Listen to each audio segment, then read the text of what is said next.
বাংলাদেশের ইতিহাসে এমন কিছু রহস্য আছে যেগুলোর সম্পূর্ণ ব্যাখ্যা আজও মেলেনি। তেমনই একটি স্থান ঢাকার লালবাগ কেল্লা।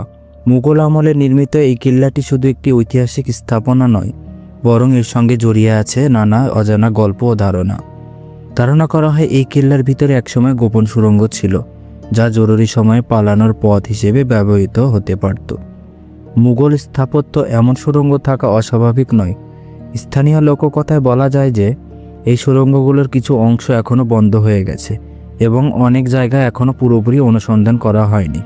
প্রত্নতাত্ত্বিক গবেষণায় কেল্লার বিভিন্ন অংশে পুরনো স্থাপত্যের চিহ্ন পাওয়া গেছে, যা ইঙ্গিত দেয় এখানে অজানা কাঠামো থাকতে পারে, তবে ভিতরে গেলে কেউ আর ফিরে আসে না। এই ধরনের গল্পগুলোর কোনো বৈজ্ঞানিক প্রমাণ এখনও পর্যন্ত পাওয়া যায়নি। এগুলো মূলত লোকমুখে প্রচলিত কাহিনী। ইতিহাস ও লোককথার এই মিশ্রণে লালবাগ কেল্লাকে আরও রহস্যময় করে তুলেছে।